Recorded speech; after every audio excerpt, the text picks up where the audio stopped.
On se retrouve pour un nouveau tuto express dans lequel je vais aujourd'hui vous parler des order blocks. Pour ceux qui me découvrent via cette vidéo, moi c'est Nino, j'ai créé la chaîne Digital Trading pour vous partager mon expérience en trading et en aider plus d'un à se lancer de la meilleure manière possible. Je vous invite donc à vous abonner à la chaîne si ce n'est pas déjà fait et vous avez aussi un lien qui vous amène à la playlist des tutos express. Elle va se remplir au fur et à mesure et peut-être quand vous regardez cette vidéo, il y a déjà pas mal de vidéos, donc je vous recommande d'aller voir ces vidéos. Vous allez apprendre plein de choses et aussi il y a toutes les autres vidéos sur ma chaîne. Donc c'est parti, maintenant je vais vous parler des order blocks. L'objectif des tutos express, c'est de vous partager les informations les plus importantes concernant un thème sur le trading. Je ne vais pas aller trop en profondeur concernant la théorie, je vais surtout vous partager des informations pratiques. Donc c'est parti concernant l'order block. Alors qu'est-ce qu'un order block? Un order block, c'est une zone que l'on peut observer sur le marché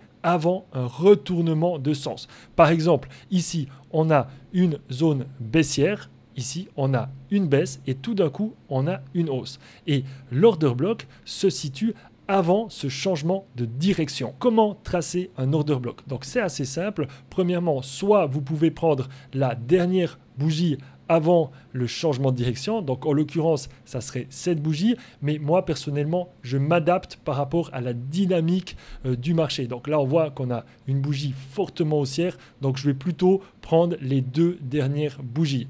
Et pour avoir un peu plus de précision et avoir plus d'informations sur comment je trace les order blocks, je vous invite à rejoindre mon canal Telegram car tous les jours, je vous poste des analyses de marché dans lesquelles je fais des études de cas et je vous montre comment je m'adapte aux situations diverses et variées que nous offre le marché. Donc vous allez apprendre plein de choses en rejoignant le canal Telegram. Je vous dis, je fais des analyses tous les jours sur le gold, sur le Nasdaq, sur le SP500 et vous allez pouvoir apprendre dans des cas concrets. Alors comment on utilise l'order block pour prendre des positions? Donc maintenant, je vais vous expliquer ça. Donc c'est assez simple. On va utiliser l'order block soit comme un support ou alors même comme une résistance. Ça dépend où est-ce qu'il est positionné. Dans ce cas, on va plutôt l'utiliser comme un support. Donc là, on voit que le marché s'éloigne de l'order block. C'est comme ça qu'on définit cet order block. Et ensuite, on va attendre que le marché revienne sur l'order block pour pouvoir soit se positionner directement via l'order block, par exemple avec un trade ici, on prend le trade sur le haut de l'order block, on met le stop loss en bas de l'order block et on va viser un minimum de ratio de 2. Voilà. Donc ça, c'est la première façon de se positionner. Moi, je préfère plutôt observer un changement de direction sur l'order block, par exemple en H1 ou en M15, me mettre en M5 et ensuite en M5, après avoir observé un rebond sur l'order block M15, j'essaie de repérer un order block en M5. Donc là, par exemple, on a cette zone qui est très intéressante. Et puis là, je vais plutôt me positionner ici, voilà, par exemple, avec un trade. Voilà, là, en me positionnant sous les deux dernières mèches de ce changement de direction. Voilà, cette prise de liquidité. Et voilà, et là, je vais me positionner avec un ratio minimum de 2. Là, je vous ai montré comment vous positionner sur un order block, comment prendre une position, mais vous pouvez aussi utiliser un order block pour mettre vos TP. Par exemple, dans ce cas-là, on voit qu'il y a un bel order block ici. On aurait très bien pu placer 100 TP ici et ça nous aurait fait un ratio de 7,4. Voilà. Ou bien alors, un peu plus bas, ici, vous avez également un order block, ici M5. On en a un ici, voilà, la dernière bougie avant la baisse. On en a également ici, voilà. Donc, on aurait pu prendre premièrement des profits ici avec un ratio de 3,9, presque 4.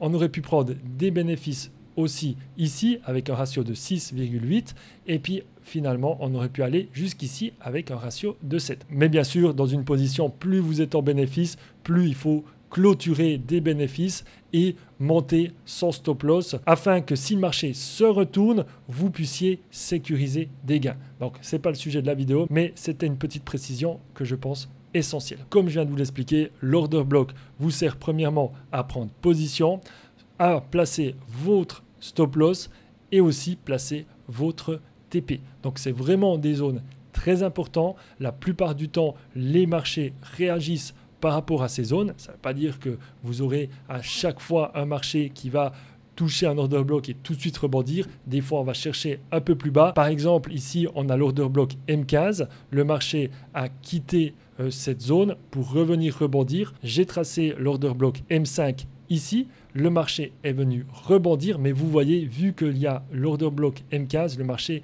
a percé cet order block M5 pour aller chercher le haut de l'order block M15. Donc vous voyez, là dans cette position, effectivement, on ne va pas mettre son stop loss collé vers le bas de l'order block parce qu'il y a une zone importante. Ici, il y a des plus bas. Donc moi, en général, je me placerai ici dans ces plus bas. Je vous recommande vraiment d'aller derrière les graphiques sur TradingView et de tracer les order blocks, de prendre position en compte démo, de tester les choses, d'appliquer tout ce que je vous explique. Et vous allez voir qu'avec le temps, la discipline, la consistance, vous allez avoir de plus en plus de résultats et ensuite vous allez pouvoir passer en compte réel, en compte propre firme.